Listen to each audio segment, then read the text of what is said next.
श्री राधे श्याम। नारायणं नमस्कृत्य नरं चैव नरोत्तमं देवीं सरस्वतीं व्यासं ततो जयेमुदीरये। नष्टप्रायेषु भद्रेषु नित्यं भागवत सेवया भगवती उत्तम श्लोके भक्तिर्भवति नैष्ठिकीम्।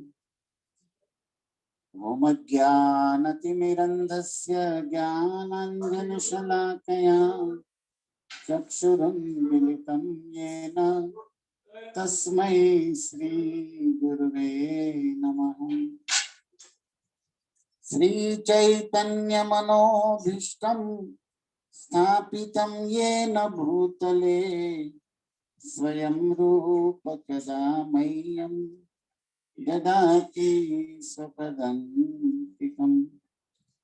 वन्देऽहं श्रीगुरो श्रीयुतपदकमलं श्रीगुरून् वैष्णवंश्च श्रीरूपं साग्रजातं सहगण रघुनाथान्वितं तं सजीवं साद्वैतं सावधूतं परिजनसहितं कृष्ण चैतन्य देवं श्रीराधा कृष्ण पदान् सहगण ललिता श्रीविशाखान्वितांश्च।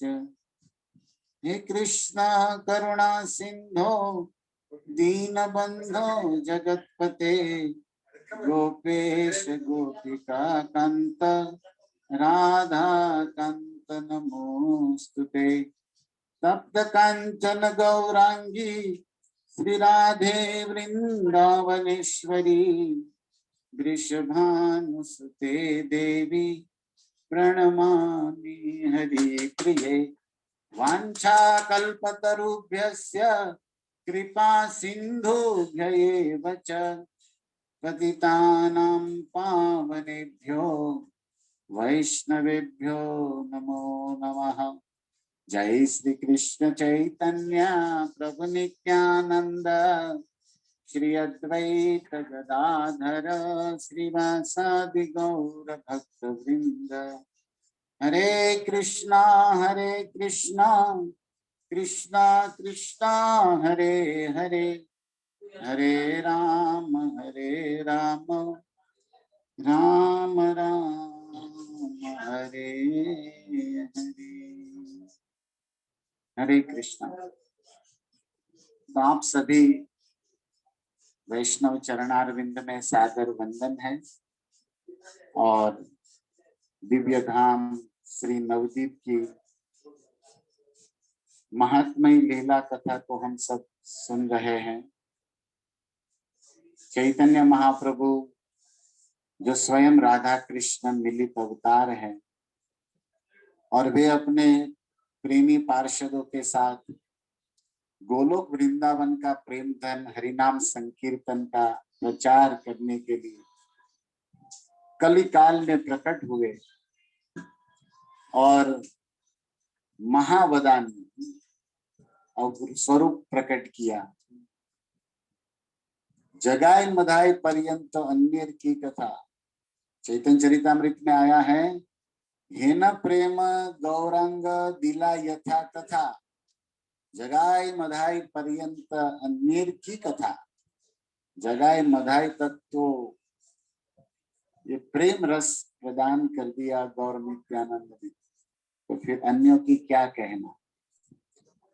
बहुत सुंदर चैतन्य महाप्रभु की मधुर पावन लीलाओं को जो कानों के रास्ते हृदय में ले जाता है उसका हृदय शुद्ध हो जाता है। नरोत्तम दास ठाकुर ने कहा है, गौरांगेर मधुर लीला जार करणे प्रवेशिला हृदय निर्मल भैलता है। तो आइए हम भी कुछ प्रयास करें चैतन्य महाप्रभु का स्वरूप अभिन्न ऐसे श्री नवदीप धाम की महिमा को श्रवण करने का।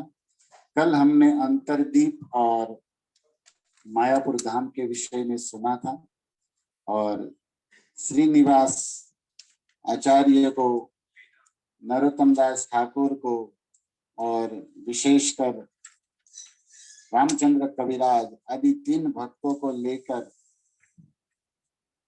श्री ईशान ठाकुर नवदीप धाम मंडल की परिक्रमा करा रहे हैं। उससे हमने कुछ अंतरदीप की कथा सुनी थी। तो आज हम श्रीमन नित्यानंद प्रभु जीव गोस्वामी को लेकर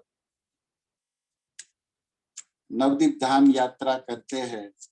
उसके अंतर्गत हम श्रवण करने का प्रयास करेंगे सीमंत दीप की महिमा को।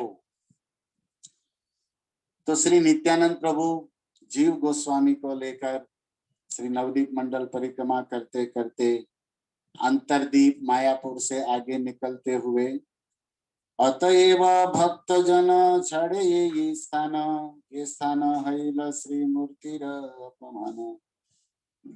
आगे कथा कहते हुए कहते हैं इतबली नित्यानंद गर्जिते गर्जिते आइले न सिमुलिया ग्राम सन्निहिते। इस तरह नित्यानंद प्रभु जीव गोस्वामी को साथ में लेकर गौर प्रेम भूमि में पदार्पण करते हुए सिमुलिया नामक गांव में पधारे। सिमुलिया देखी प्रभु जीवे प्रति कय यही तो सीमंत दीप जानी हो निश्चय। नित्यानंद प्रभु ने कहा कि ये है सीमंत दीप।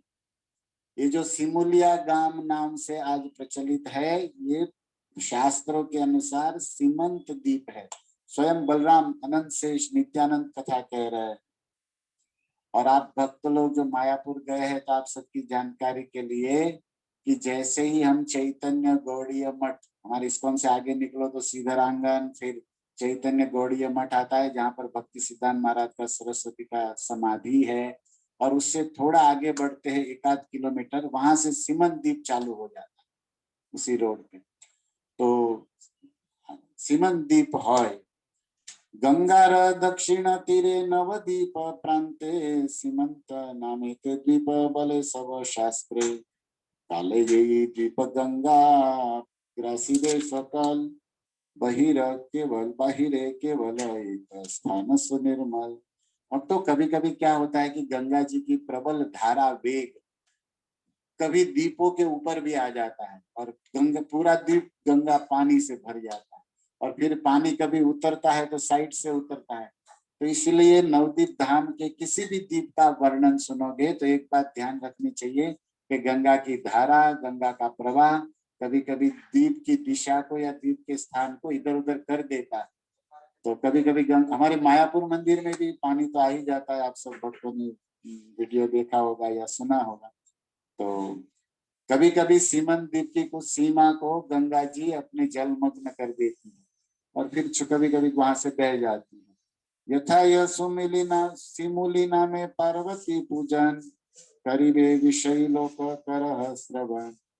सिमुली नाम से यहाँ पार्वती देवी की पूजा होती है। सिमुली देवी सिमुलिया गांव है और पार्वती देवी दुर्गा जी जो वैष्णवी है, भवानी शिव पत्नी, भगवान की बहिरंगा शक्ति, वे पार्वती देवी की मूर्ति सिमुली देवी नाम से विषयी लोग उनकी पूजा करते हैं गांव में। कौन काले सतयुगे देव महेश्वर श्री गौरांग बोली नित्य करिल विस्तर। नित्यानंद प्रभु सुना रहे भक्तों कि एक दिन सतयुग की बात है, किसी कल्प की सतयुग में कैलाश में भगवान शिव गौरांगा गौरांगा गौरांगा बोल के नाच रहे थे।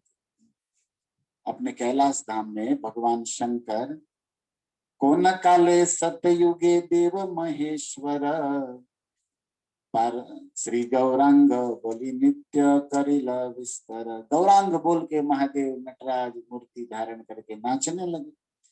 पार्वती जिज्ञासे तबे देव महेश्वर केवा से गौरांग देव बल हमारो। पार्वती ने पूछा, प्रभु आपने कृष्ण नाम कीर्तन में, राम नाम कीर्तन में नाचते हमने देखा है, ये गौरांग नाम से आप नाच रहे हो, ये गौरांग कौन है?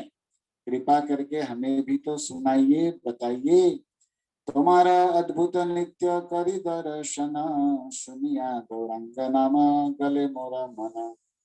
पार्वती ने अपना अनुभव रियलाइजेशन कहा कि प्रभु आपके मुख से गौरांग नाम सुन के मेरा हृदय भी पिघल रहा है, मेरे मन में बहुत आनंद उत्साह आ रहा है गौरांग नाम सुन के। सुनिया गौरांग नाम गले मोर मन, मेरा मन भी आर्द्र हो रहा है, झुक रहा है, समर्पित हो रहा है। एक तो आपका दर्शन और आपका ये अद्भुत नृत्य, और ऊपर से आपके मुख से ये गौरांग नाम का कीर्तन हमें आकर्षित कर रहा है, हमारे मन को उल्लास आनंद दे रहा है। ये सुनिछि मंत्र तंत्र इत काल, से सब जनिनो मात्र जीवेर जंजाल। आज तक मेरे कान में अलग अलग प्रकार के मंत्र तंत्र, क्योंकि देवी पूजक लोग तो मंत्र तंत्र बोलते ही रहते, पार्वती बोलते, वो सुन सुन के मेरे कान पक गए। टेंशन बढ़ता है, काम बढ़ता है, चिंता बढ़ती है, और ऐसे मंत्र मैं समझती हूँ जंजाल ही है प्रभु जी। देखो पार्वती स्वयं दुर्गा जी कह रही कि ये सब जाने में मात्र जीवेर जंजाल, ये जो भगवान के नाम को छोड़ के ये जो भी मंत्र तंत्र है वो जीव के लिए फसावट ही है, जंजाल ही है, कुछ काम का नहीं है। अतएव बल प्रभु श्री गौरांग संधान, भजिया ताहाते आमी पाइब पराण। इसलिए हे हे महादेव, आप हमें कृपा करके, आप जिसका भजन कर रहे हो, जो सुख आनंद दे रहा है, परम मन को आकर्षित कर रहा है, ऐसा दिव्य नाम का कीर्तन आप हमारे सामने आज प्रकट किए हो, तो भजिया ताहते आमी पाइबो पराण, मैं भी इनका भजन करना चाहती हूँ।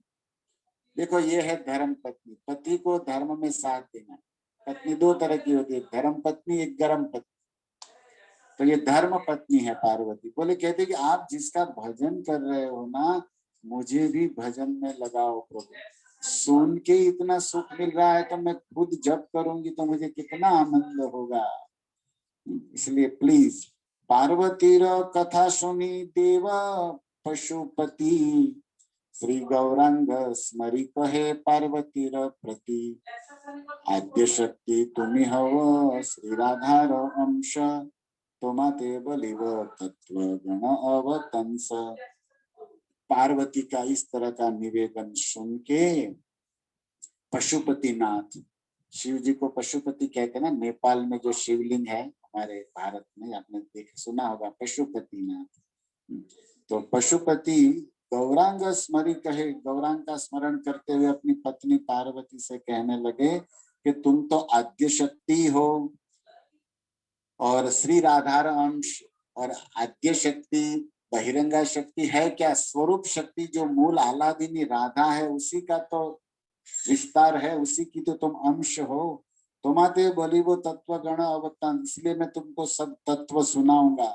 राधा भाव लइए कृष्ण कलिते ये बार, मायापुरे सची गर्भ हवे अवतार। कीर्तन रंगेते माती प्रभु गौरमणि, वितरीब प्रेम रत्न पात्र नहीं जागणी। राधा के भाव को लेकर, राधा के हृदय को लेकर कलयुग में कृष्ण चैतन्य गौरांग बन के आएंगे, और मायापुर में सची माता के गर्भ से वे अवतार होगा। और क्या करेंगे? कीर्तन रंगे ते माती प्रभु गौरमणि, कीर्तन रंग में इतने गौरमणि मत वाले कर देंगे सबको, दुनिया को।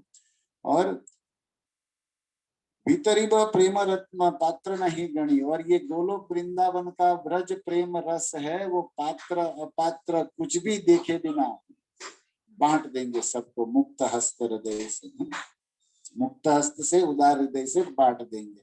शंकर जी कह रहे हैं, ये पार्वती देखो, मैं तुम्हें तत्व सुना रहा हूँ, सार बता रहा हूँ। क्यों बता रहा हूँ? क्योंकि तुम राधा के अंश आद्य शक्ति हो, इसलिए इस बात को समझोगी, क्योंकि साधारण लोग तो समझ भी नहीं पाएंगे इस तत्व को, इस बात को। यही प्रेम वन्या जले ये जीवन भासे, धिक्तार भोग्य देवी जीवन विलास।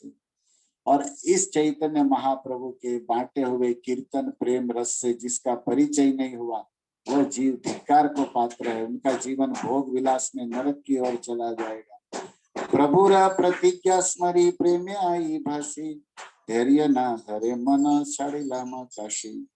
और मैं भी सोच रहा हूँ कि कल नीचे जो पृथ्वी में काशी में मैं रहता हूँ ना, काशी छोड़ के चला जाऊं नवदीप धाम में, अपना वहीं पर अपना कुटिया बना लूंगा। फ्लैट तो नहीं रहता है महादेव के पास, वहीं कहीं पेड़ के नीचे या गंगा के तट पर गौरांग देव के संग में देखूंगा, भजन करूंगा।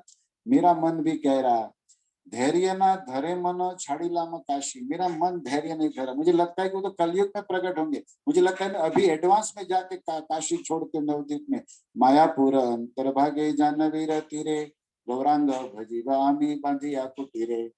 मैं एक छोटी सी कुटिया बना के गौरांग के नाम का कीर्तन करना चाहता हूँ, और काशी छोड़ के कैलाश छोड़ के मैं नवदीप वासी बनना चाहता हूँ। दूर जटिर वाक्य सुनी पार्वती सुंदरी, आई लेना सीमंत द्वीपे ते त्वरा करी। इतना सुनते ही पार्वती ने प्रणाम किया महादेव को और कहा, प्रभु ये तो आपका शुभ विचार है, लेकिन मैं तो आपके पहले ही चलूंगी। और पार्वती महादेव को हरे कृष्ण जय दंडवत महाराज करके चली आई और सीमंत द्वीप में त्वरा करी मतलब बड़ी उत्साह से साथ, बड़ी जल्दबाजी से आ गई। और गौरांग रूप सदा करे न चिंतन, गौरव बोली प्रेमे भाषे स्थिर नहे मौन। प्रतिदिने गौरचंद्र कृपा वितारिया, पार्वती रो दिखा दिला सगने आसिया। देखो ये कथा किसकी हम सुन रहे हैं? पार्वती नवद्वीप में सीमंत द्वीप में, जो पहले तो सिमुलिया गांव था, वहां आके गंगा तट पे लगी भजन करने। क्या करने लगी? गौरांगा गौरांगा गौरांगा, ये भजन कर। तो इस तरह पार्वती देवी भजन कर रही है। ओके, नित्यानंद प्रभु जीव गोस्वामी को ये कथा सुना रहे हैं। हमने कल सुनाया था कि ईशान ठाकुर जब श्रीनिवास आचार्य को लेकर सिमुलिया गांव में आए तो उन्होंने भी ये कथा बताई, लेकिन उस कथा में एक विशेष रहस्य है, वो भी मैं आप भक्तों को पढ़ के सुनाना चाहता हूँ। और ये दोनों हमारे भक्ति विनोद ठाकुर ने लिखा है। ईशान ठाकुर ने जो यात्रा किया उसका भी वर्णन है, और उन्होंने क्या लीला बताया, क्या कथा बताया, महिमा बताया, और नित्यानंद प्रभु ने क्या लीला महिमा बताया, दोनों मैं आपको सुना रहा। अभी तक मैंने नित्यानंद प्रभु का सुनाया। अब देखो, ईशान ठाकुर जब यहाँ पहुंचे थे श्रीनिवास को लेकर, अच्छा आप ये भी ध्यान रखिए, नित्यानंद प्रभु ने जीव गोस्वामी को पहले यात्रा कराया था नवद्वीप का, उसके बाद ईशान ठाकुर ने श्रीनिवास आचार्य को कराया। ओके, पूर्वे देखो महादेव और पार्वती का संवाद आपने सुना ना नित्यानंद प्रभु के मुख से। अभी ईशान ठाकुर क्या बोल रहे हैं? चैतन्य महाप्रभु के निजी सेवक सची माता के घर में रहने वाले, कैलाश में बात हो रही थी। शंकर जी ने कहा, यही अवतार दुखी के ना रही बो, जार जबे मनोरथ सबे सिद्ध हबो। ये गौरांग अवतार जब पृथ्वी पर होगा तब कोई भी दुखी नहीं रहेगा और सबके ऊपर कृपा करेंगे और किसी को भी महा से महा प्रेम रस प्रदान कर देंगे। मतलब सबके मनोरथ पूरे करेंगे और कोई दुखी नहीं रहेगा। पूर्वे पूर्वे ये केह करिल को न दोष, तहा समाई तर करिब संतोष। और पार्वती देवी सुनो ध्यान से, शंकर जी ने कहा कि पूर्व पूर्व जन्म में या पूर्व पूर्व समय में, मतलब भूतकाल में कोई कितना ही दोष किया होगा, पाप किया होगा, अपराध किया होगा, ताहा क्षमा तारा करीब। गौरांग अवतार क्या होगा? सब अवतार, सब अपराध को, सब पाप को, सब दोष को नष्ट कर देगा। जाना इला भक्तेर महिमा अतिशय, करीले तुम्हारी छे नहीं दया। वाह, प्रकट पार्वती प्रसन्न होकर गई, प्रभु आपने बहुत सुंदर बात बताई, मेरे जीवन में भी एक तकलीफ है। क्या है? पार्वती खुद बताएगी कि आपने कहा कि ये अपराध ये सारा क्षमा कर देगा, सारा नष्ट कर देगा ना। तो हमारे यहाँ क्या है, एक विशेष पार्वती से एक बात हो गई थी जो भागवत में उसकी कथा है। देखो पार्वती खुद कह रही है, ये सब सुनिया पार्वती रमने जहाँ, एक मुखे करा वर्णित परे तहाँ, नवदीपे पार्वती आसिया यही खाने, आराधे गौर सुंदर भगवाने। अब तो नित्यानंद प्रभु ने भी कहा था कि पार्वती सिमुलिया गांव में इस स्थान में आकर भजन करने लगी, ईशान ठाकुर भी भजन करने लगे। लेकिन यहाँ पर विशेषता क्या थी? ईशान ठाकुर ने एक रहस्य खोला कि ये गौरांग अवतार पूर्व में किए हुए सारे पाप अपराध को नष्ट कर देता है। सब अपराध को ये अवतार, गौरांग अवतार की और गौरांग धाम की ये विशेषता है कि अपराध देखते नहीं है, अपराध होते हुए भी कृपा करते हैं, और अपराध होते हैं तो उसे नष्ट भी कर देते हैं। ओके, तो ये बात शिव जी ने वहां पर बताई। अब हम फिर से नित्यानंद प्रभु के पास आते हैं। हम दोनों कथाओं को जॉइंट में सुनेंगे, दोनों को कोई भी पॉइंट चूकना नहीं चाहिए। इसलिए नित्यानंद प्रभु क्या बोले और ये क्या बोले, दोनों सेम कथा बोल रहे हैं, लेकिन इसमें इसमें दोनों में दोनों का लाभ लेना, राइट। तो अभी देखो क्या नित्यानंद प्रभु ने क्या कहा। मैं बिल्कुल, ये बुक आप देख रहे हो तो ठीक है, ये बंगाली बुक है, ये बंगाली बुक है, नवदीप धाम महात्म्य, हमारे इस्कॉन का ही है, नाम हट का, और उसको मैं पढ़ के आप भक्तों को सुना रहा हूं, बस ये सेवा है हमारी और कुछ नहीं। तो अब देखो, पार्वती रो देखा दिला सगने आसिया, गौरांग गौरांग जप करते ही पार्वती के सामने भगवान चैतन्य प्रकट हो गए। और क्या कहा? सुतप्त कंचन वर्ण दीर्घ कलेवर। नित्यानंद प्रभु कहते हैं, हे जीव गोस्वामी सुनो, सोने जैसा सुवर्ण वर्ण था और बड़ा शरीर था, माथा ये संचर केश सर्वांग सुंदर, और माथे पर काले घुंघराली लटों वाले लंबे बाल थे, त्रिकच्छ करिया वस्त्र तार परिधान, गले दोले फूलमाला अपूर्व विधान, प्रेमे गद गद वाक्य कहे गौर राय, बलभो पार्वती के न आलिय आइल इथाय, जगतेर प्रभु पदे पड़िया पार्वती, जानाय आपन दुख स्थिर न है मति।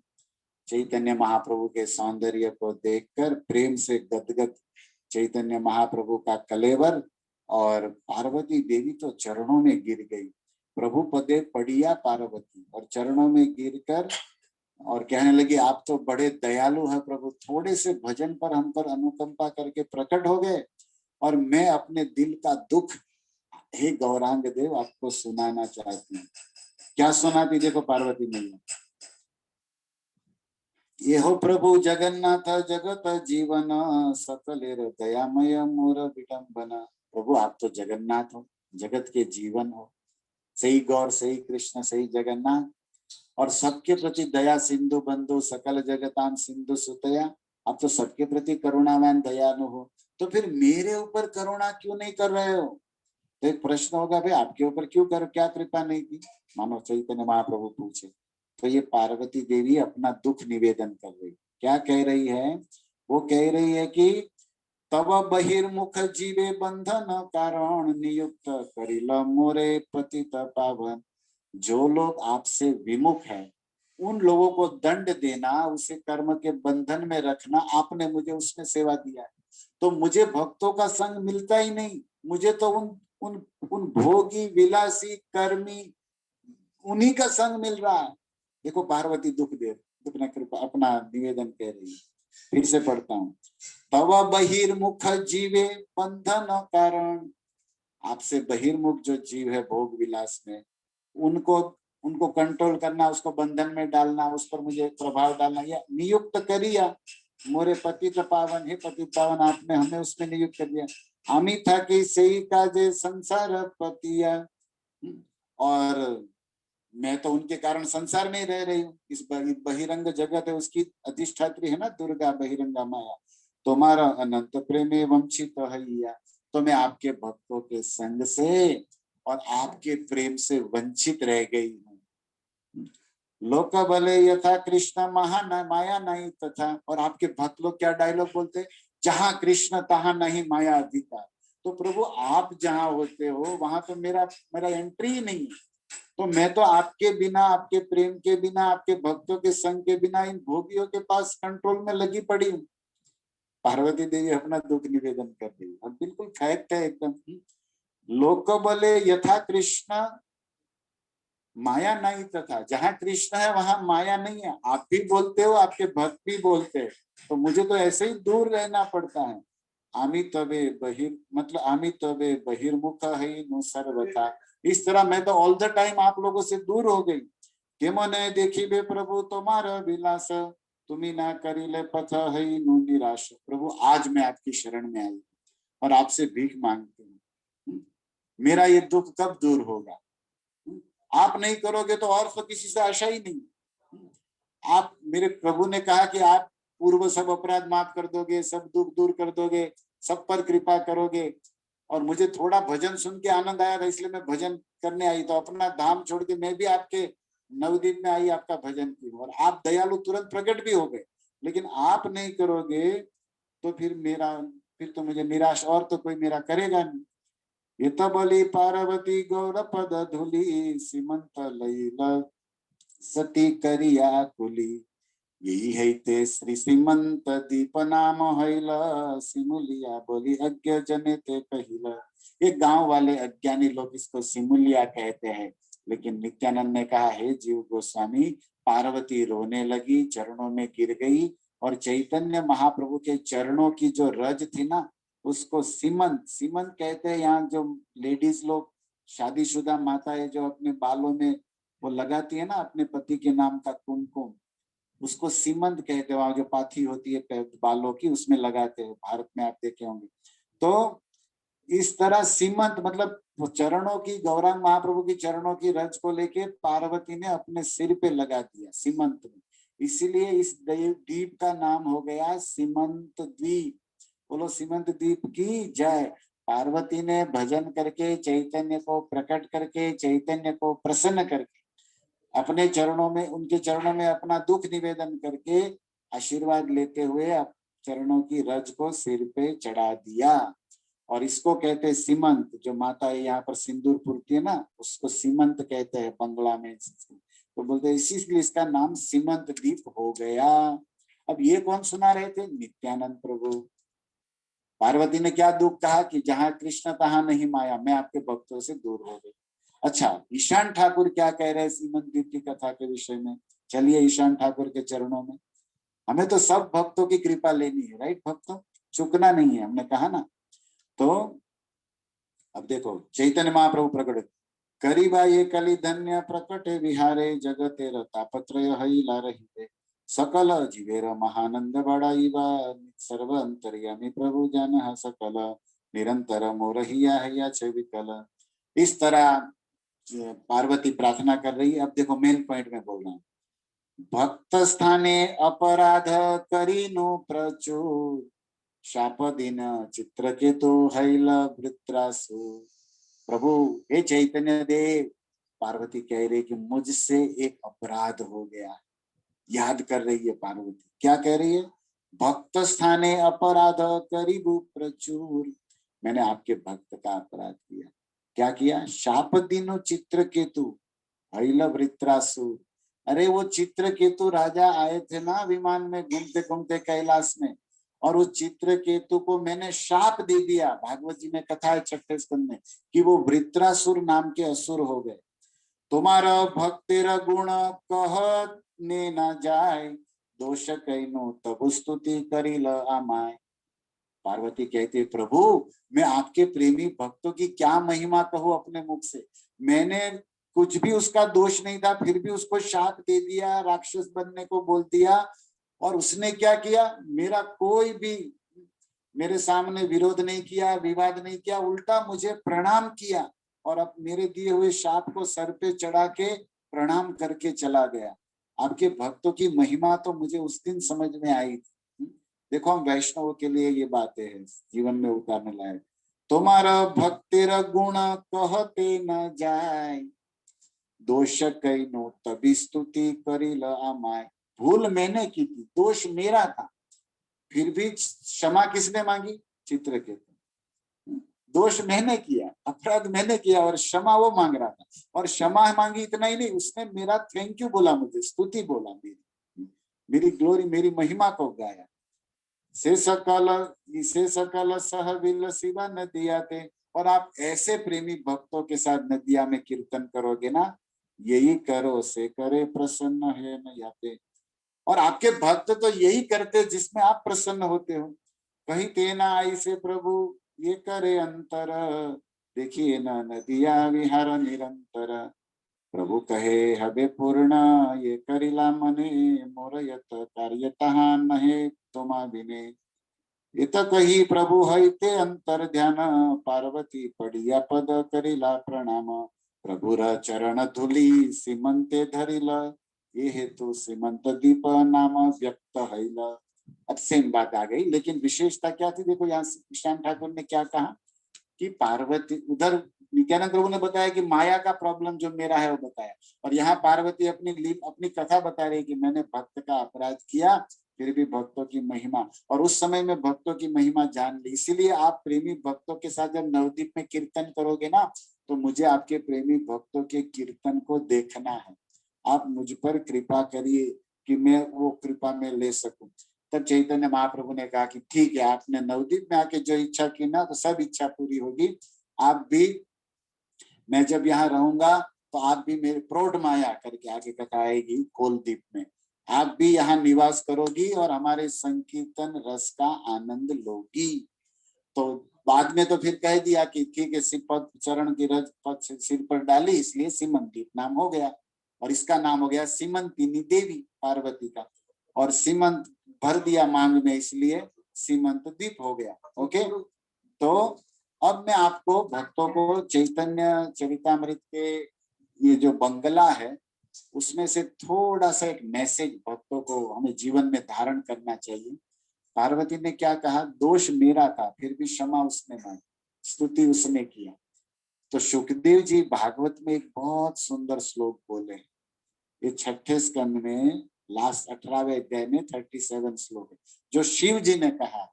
अब उस प्रसंग को मैं थोड़ा भक्तों को स्मरण कराना चाहूंगा कि पार्वती और शंकर कैलाश में बैठे थे, और चित्रकेतु राजा को संकर्षण भगवान ने एक विमान दिया। नारद जी ने संकर्षण का मंत्र दिया था और बोले 7 दिन में जपोगे तो तुम्हें दर्शन हो जाएगा संकर्षण देव। और 7 दिन में मंत्र जपने से ओम नमो भगवते वासुदेव, और संकर्षण देव का दर्शन प्रकट हो गए। फिर उन्होंने बहुत सुंदर, जो चित्रकेतु राजा ने जब तक किया, तो संकर्षण ने उसे एक दिव्य विमान दिया।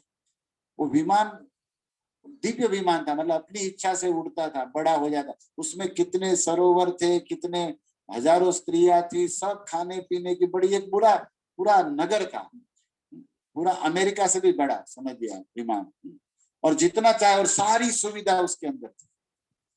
तो ये तो विमान पाकर तो ये फिर आनंद में आ गए। तो सब स्वर्ग में, कभी ब्रह्मलोक में ये विमान जाते रहते थे चित्रकेतु राजा। एक दिन घूमते घूमते विमान से वो कैलाश में आ गए शंकर जी के पास। अब पार्वती को गोद में लेके कथा कह रहे थे शंकर, और चित्रकेतु ने थोड़ा सा हल्का सा मजाक, एश जटाधर लोक गुरु, देखो ये लोक गुरु कथा कह रहे हैं, लेकिन पत्नी को गोद में लेके। एक्चुअली ये व्याज स्तुति थी, निंदा नहीं थी। मतलब ये बता रहे थे चित्रकेतु कि पार्वती जैसी विश्व सुंदरी गोद में है, फिर भी शंकर जी के मन में कोई काम विकार नहीं है, और वो कृष्ण कथा में रम रहे। ये स्तुति था, और सामने नारद जी, शंकादिक सब मुनि बैठे सुन रहे, और पार्वती गोद में बैठी थी। अब ये आचरण श्री जी का करना नहीं चाहिए। कोई वक्ता गृहस्थ गोद में पत्नी को लेके कथा कहेगा तो कौन सुनेगा? लेकिन भोले बाबा ने किए, परंपरा तो नहीं चली, लेकिन भोले बाबा ने ये फाउंड किया है। मतलब ये उनकी काम विजयी लीला थी कि पार्वती गोद में, फिर भी कोई विकार नहीं, और मन कृष्ण में। और चित्रकेतु ने ये स्तुति किया, लेकिन बोला था इस टाइप का कि सामने वाला समझ ना पाएगी, लगे कि अपराध कर रहा है, निंदा कर रहा है। बात ऐसी थी। और क्या हुआ, चित्रकेतु और शिव जी फ्रेंड थे, तो फ्रेंडशिप में तो मस्ती मजाक चलता है ना थोड़ा, क्योंकि ये भी शंकरषण के भक्त थे शिव जी, और ये भी शंकरषण के। ये आगे शिव जी कहेंगे पार्वती। इतना सुनते ही पार्वती को इतना गुस्सा आया वहां पे, कि बोले इतने साधु लोग कथा सुन रहे, कोई कुछ नहीं बोल रहा है, तू विमान में बैठ गया तो बड़ा महान हो गया। कि हमारे पति को इस तरह बोल रहा है, मैं तुम्हें श्राप देती हूँ कि तू विमान में देवता शरीर में रहने लायक नहीं है, तू असुर बन गए। इतना सुनते ही चित्रकेतु विमान से उतरे, दंडवत प्रणाम किया और कहा, हे पार्वती देवी, मैंने कोई निंदा नहीं की, लेकिन आपको समझ में निंदा आई तो जो भी हो भगवान की इच्छा होगी, और आपसे कभी मेरा अमंगल नहीं हो सकता, मुझे क्षमा कर दीजिए, आपको बुरा लगा हो तो। और दंडवत प्रणाम करके विमान में बैठ के चले गए। ये कथा है। तब शंकर भगवान ने कथा रोक के पार्वती को कहा कि मैं बैठा हूं, इतने साधु बैठे, तुझे बीच में बोलने की क्या जरूरत है। हाँ, ये भी माताओं को सीखना चाहिए। जब पति लोग बैठे चर्चा करें तो सब जगह डब डब बीच में, थोड़ा देखना चाहिए ना, तो हमारे पति नहीं बोल रहे हैं तो हम कहे। लेकिन पार्वती तो गुस्सा आ गया था, तो पार्वती नीचे बैठ के मुंह दे के सुन रही थी। तब शंकर जी ने बहुत कुछ कहा है, आप भागवत का 6 स्कंद 18 अध्याय पढ़िएगा, 6 कैंटो 18 चैप्टर, ओके। लेकिन एक श्लोक सबको याद करना है, भक्तों को, और सुनना पड़ना। क्या कहा शंकर जी ने, इति भगवता देव्या प्रतिशक्तो अलंतम मूर्धना संज गृहे साक्षात एतावत साधु लक्षण। वैष्णवा नाम यथा शंभु, शंकर बोल रहे हैं कि देवी इसे कहते साधु, दैट इज द आइडियल साधु। अगर वो चाहे ना चित्रकेतु तो इतना शक्तिमान है तप करके मेरी तरह कि वो तुम्हें शाप दे सकता है, लेकिन उसने तुमको शाप नहीं दिया, और वो क्या किया, तुझे प्रणाम करके चला गया। एतावत साधु लक्षण, ये है उस साधु की महानता कि वो शाप देने में समर्थ है, फिर भी शाप नहीं दिया और तुम्हें प्रणाम करके चला गया। ये है भक्तों की महिमा। आया समझ में? पार्वती सुन गई। तब पार्वती को गिल्टी फील हो रहा था कि मैंने एक भक्त का अपराध किया, जो आज गौरांग महाप्रभु के सामने पार्वती देवी बोल रही है। तो ये भागवत का स्टोरी में आपके सामने, ये जो एतावत साधु लक्षणम 6:18-37 आप भक्त लोग देख लेना वो श्लोक, और उसका तात्पर्य भी देख लेना, प्रभुपाद ने लिखा, ताकि हम वैष्णवों को पता चले कि हमें कितना सहन करना है और कितना भजन करना है। हमें केवल वेश से नहीं, गुणों से साधु बनना है। इन भागवत की और कथाओं से ही तो हमें जीवन में साधुता आएगी ना भक्तों। इसलिए मैं आप भक्तों के सामने स्मरण किया। आइए चलिए फिर से नित्यानंद प्रभु के चरणों में। नित्यानंद प्रभु जी गोस्वामी को लेकर कह रहे हैं कि एतबली श्री पार्वती गौर पद धूली सीमंते लई लसती करिया आकुली। प्रेम में आकुल व्याकुल होकर वो चरणों की रज सर पे लगा दिया, और इसलिए सीमंतिनी देवी हो गई, और इस द्वीप का नाम सीमंत द्वीप हो गया। ये गांव वाले भले सिमुलिया सिमुलिया बोलते हो, लेकिन शास्त्रों में इनका नाम सीमंत द्वीप है। श्री गौरंग चंद्र चंद्र तबे प्रसन्न हैया बलि पार्वती सुन कथा मन दिया। चैतन्य महाप्रभु बड़े प्रसन्न हो गए पार्वती देवी के इस चरण रज लेने से, और प्रसन्न चित्त से कोई कहने लगे, सुनो पार्वती, तुम्ही मोर भिन्न नौ शक्ति सर्वेश्वरी। आप मुझसे अलग नहीं हो, आप मेरी ही शक्ति हो। कैसे कैसे? एक शक्ति दुई रूप मम सहचरी। एक तो मेरी मूल शक्ति है श्री राधा, और उसी का एक्सपेंशन अंश अंश तुम हो दूसरी शक्ति। स्वरूप शक्ति ते तुम्ही राधिका आमा, स्वरूप शक्ति के रूप में राधिका मेरी ही साथ रहती है, और बहिरंगा रूपे राधा तोमाते विस्तार। और तुम्हारे अंदर भी तो उसी राधा का तत्व, उसी राधा का शक्ति अंश आया है। इसलिए तुम एक रूप में अलग नहीं, तुम हमारी ही सेवा कर रही हो। और जो जीव मेरा भजन नहीं करते उनको दुखी करके तुम मेरे पास भेज रही हो। प्रभुपाद कहते थे ना, माया भी प्रचार करती लेकिन किक मार के, कि भजन नहीं करते उसको दुख देती है ताकि हम लोग भजन करें। तो देखो यहाँ पर कह रहे चेतन माँ की, तुम भी मेरी सेवा कर रही हो बहिरंगा रूप में। तुम ही नहीं ले मोर लीला सिद्ध नहीं हो, और फिर भी तुम चाहती हो कि नवदीप में मेरे पार्षदों में मेरी लीला में आना है, तो ठीक है, और लीला तुम्हारे बिना स्वरूप शक्ति से होती है, लेकिन कलयुग में जब मैं चैतन्य अवतार से लीला करूंगा तो मैं तुम्हारा सहारा लूंगा। तुम ही योग माया रूपे लीला ते निश्चय। तुम योग माया रूप में मेरी आध्यात्मिक धाम में लीला करती हो, मुझे साथ देती हो, वही रंगा रूप में जगत में तुम रहती हो, लेकिन ब्रजे तुम्हें पौर्णमासी रूपे नित्य काल। और योग माया कौन है? पूर्णमासी वृंदावन में। जय जय पूर्णमासी अभिर नागरी है ना भजन। इत बलि गौरांग हैला दर्शन प्रेमाविष्ट है रहे पार्वती रमन। और तुम पूर्णमासी रूप में रहती हो, योग माया रूप में रहती हो, लेकिन नवदीप में तुम प्रौढ़ माया के रूप में मेरे साथ रहोगी और मेरी संकीर्तन लीला का आस्वादन दर्शन करोगी। इस तरह चैतन्य महाप्रभु ने कृपा किया। प्रेमाविष्ट है रहे पार्वती रमन, प्रेमाविष्ट में पार्वती का मन भर गया। सीमंत देवी रूपे रहे यही बीते, तब से पार्वती ने निश्चित किया कि मैं इसी नवदीप धाम में गंगा जी के तट पर सदा एक रूप में सीमंतिनी देवी बन के रहूंगी। और प्रौढ़ माया माया पूरे रहे गौर प्रीते, और प्रौढ़ माया के रूप में मैं नवदीप धाम में रहूंगी। इत बलि नित्यानंद काजीर नगरे प्रवेश जीवेलय तथा न सत्वरे। इस तरह नित्यानंद प्रभु सीमलिया द्वीप सीमन द्वीप की कथा कहते कहते आगे बढ़े और काजी के नगर में प्रवेश किए। अभी आपने सब गए होंगे चांद काजी की समाधि, तो मैं आपको बता दूं भक्तों, सीमंत द्वीप जो है ना, उसमें क्या क्या दर्शन के स्थान है। एक तो है चांद काजी समाधि। अब उसकी कथा तो चैतन्य चरितमृत में बहुत बड़ी है, लेकिन आप सब जानते होंगे कि चांद काजी कंस का इनकारनेशन, कंस का अवतार था, राइट। कंस ही चांद काजी बन के आए। तो ये जो स्थान है वो क्या हो गया? मथुरा नगर माना जाएगा। और चांद काजी ने वो मृदंग तोड़ा था श्रीधर आंगन में, और चैतन्य महाप्रभु सब भक्तों को लेकर उनके घर गए। और फिर वो रात में नरसिंह रूप में चैतन्य महाप्रभु उसके ऊपर चढ़ के उसको नरसिंह अवतार भी दिखाया था। तो चांद काजी बड़ा भाग्यवान था एक रूप में। और फिर उन्होंने कह दिया कि नदिया में कभी संकीर्तन नहीं रुकेगा, नदिया में कभी संकीर्तन बंद नहीं होगा। तो चांद काजी फिर डिवोटी हो गया था, और उसकी समाधि आज भी भक्त लोग दर्शन करते हैं। और यहाँ तक तो लिख दिया गया है कि जो भी चांद काजी की समाधि का दर्शन करेगा ना, उसे भी कृष्णा प्रेम भक्ति की प्राप्ति होगी। ये नित्यानंद प्रभु ने कथा में बताया।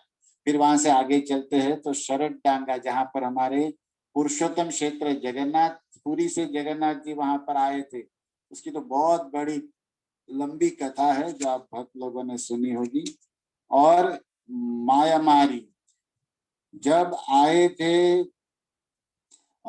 यात्रा करते करते, तो देखा जीव गोस्वामी को ये कह रहे नित्यानंद प्रभु जी कि ये तालवन है जहां पर दाऊ दादा ने वृंदावन में धेनुकासुर को मारा था। यहाँ माया सुर नाम का एक असुर था जिसको बलराम जी ने यहाँ पर मारा था। तो तीर्थ यात्रा बलदेव करिल कथन, पौराणिक एक कथा कर श्रवण। तो पुराण में कथा है कि बलदेव जी रूप में यहाँ आए थे। बलदेव जी रूप में कौन आए थे? स्वयं नित्यानंद ही कथा कह रहे। तो बलदेव रूप में वही आए थे वहां पर, और उन्होंने एक मायासुर नाम के असुर को मारा था। तो माया मारी स्थान भी है। तो सिमुलिया द्वीप की कथा हम भक्त लोगों ने आज सुनी। उस कथा में सीमंतिनी देवी पार्वती है, और उन्होंने गौर चरण भजन किया, प्रेम पाया, आशीर्वाद पाया, इसलिए उस द्वीप का नाम सीमन द्वीप हुआ। अब सीमन द्वीप में बेलपुकुर भी है, श्रीधर आंगन भी है, जगन्नाथ मंदिर है, चांद काजी समाधि है, और इन सब की अलग अलग बहुत सारी बड़ी कथाएं हैं।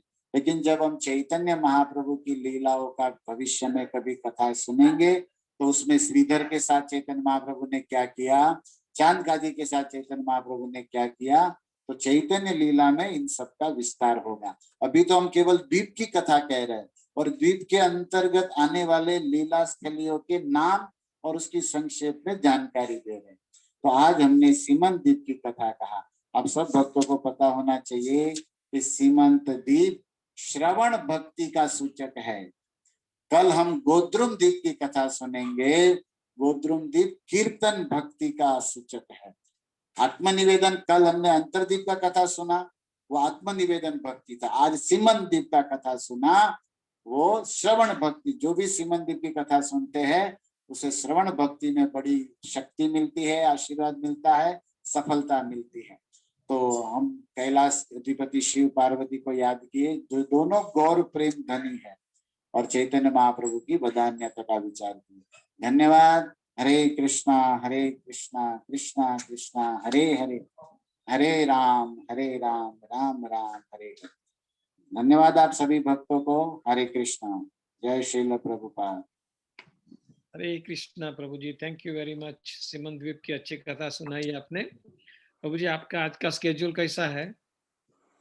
आज भी आप क्षमा करेंगे, हमें एक प्रोग्राम है, जाना है जल्दी। हाँ, कल फिर कल थोड़ा समय लेंगे। ठीक है, आज एक प्रोग्राम है। ठीक है प्रभु जी। ओके, हरे कृष्णा सभी को। हरे कृष्णा। जय इस ग्रेस कंडर कृष्णा प्रभु की जय।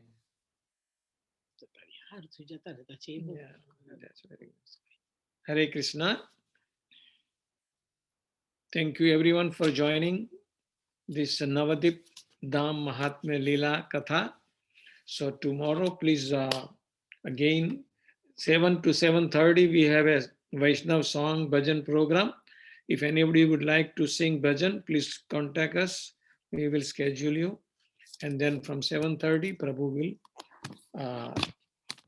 enlighten us in this Navadip Dham Mahatmya Katha. Thank you everyone. Srila Prabhupada ki jai. वाञ्छाकल्पतरुभ्यश्च कृपा सिन्धुभ्य एव